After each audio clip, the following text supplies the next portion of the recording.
Voici donc à nouveau réunis, comme tous les ans à cette date, pour commémorer le premier génocide du XXe siècle.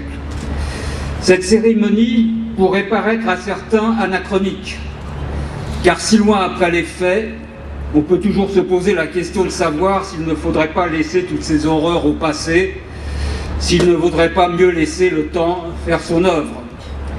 Mais lorsqu'on est à cette hauteur de crime contre l'humanité, le temps, loin d'apaiser les douleurs, ne fait en réalité qu'aviver les plaies et rend plus impérieuse encore l'exigence de justice.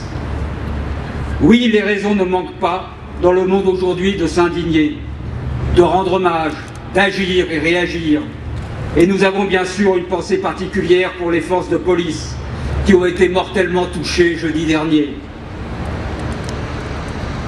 Mais si nous oublions 1915, si nous oublions la Shoah, si nous oublions l'extermination des Tutsis, que pèseraient nos indignations? Que vaudraient les dénonciations des tueries d'aujourd'hui, celles qui touchent nos frères yézidis, nos frères de destin assyro-chaldéens, eux aussi victimes des autorités turques en 1915, et celles contre cette grande famille à laquelle appartiennent également les Arméniens, celle des chrétiens d'Orient? Faits troublants, ces dernières atrocités se sont déroulées sur les lieux mêmes où les convois de la mort de 1915-1916 atteignaient leur destination finale. Comme si en 100 ans, rien n'avait bougé, comme si le temps s'était figé, comme si rien n'avait pu enrayer cette terrifiante tradition ottomane du massacre qui a survécu à l'Empire, partout où les Arméniens ont été exterminés. Comme si rien ne pouvait démentir ce précepte du gouvernement jeune turc, en vertu duquel plus le crime sera total, plus il sera payant. J'ouvre les guillemets, sans égard pour les femmes, les enfants et les infirmes, quels que puissent être les moyens de l'extermination, sans écouter les sentiments de la conscience, ordonnait Talat Pacha, le ministre de l'Intérieur turc, dans un télégramme à la préfecture d'Alep le 29 septembre 1915.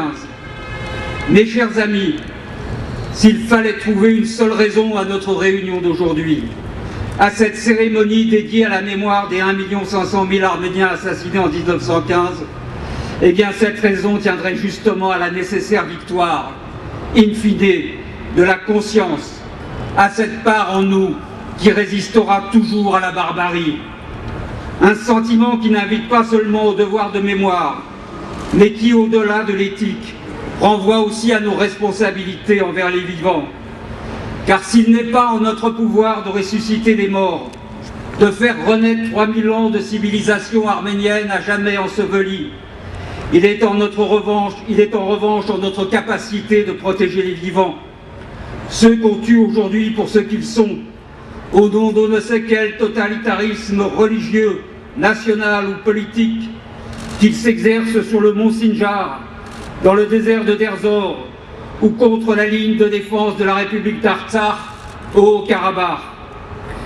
Car nul doute que laisser gagner l'oubli ou céder au négationnisme, ce serait faire le jeu des bourreaux d'hier et d'aujourd'hui, ce serait perpétuer l'engrenage criminel, ce serait aussi encourager ces forces qui rêvent de finir le travail de 1915, notamment au Haut-Karabakh. Ce serait enfin aller contre l'humanité qui a classé le génocide au rang des crimes imprescriptibles. Car en cette matière, l'impunité, l'oubli, l'indifférence, nous le savons bien, sont autant de passeports pour la récidive. Oui, notre mobilisation d'aujourd'hui participe de la liberté et de la justice, du droit à l'autodétermination des peuples, de la protection des minorités dont Camus disait qu'elle définit la démocratie plus sûrement encore que la loi de la majorité.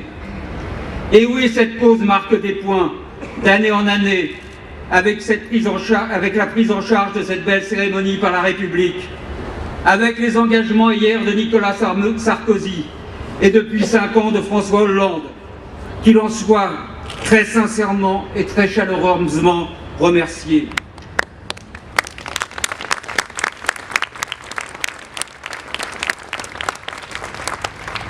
Oui, elle avance en dépit des obstacles dressés par le Conseil constitutionnel. Quand on constate que la représentation nationale, à l'Assemblée nationale et au Sénat, que la majorité soit à droite ou à gauche, a voté 5 fois pour la pénalisation du négationnisme du génocide arménien. Oui, elle marque des points avec ces voix courageuses qui s'élèvent en Turquie contre le négationnisme d'État et demandent pardon. Oui, notre cause avance. Oui, notre cause avance avec ces reconnaissances du génocide qui continuent, et notamment celle du Bundestag le 2 juin dernier. Quel désaveu et quelle leçon pour l'État négationniste quand son allié de l'époque non seulement reconnaît le génocide que la Turquie s'échine depuis 100 ans à nier, mais aussi admet sa part de responsabilité. Tandis que l'État receleur du génocide s'enfonce chaque jour davantage dans la voie de la dictature, voilà ce que nous construisons tous ensemble, d'année en année, de mobilisation en mobilisation. Nous, la France solidaire et indignée, nous, l'Arménie meurtrie mais debout, nous, cette part de l'humanité qui jamais ne s'inclinera devant la raison du plus fort, devant la raison du plus criminel. Je vous remercie.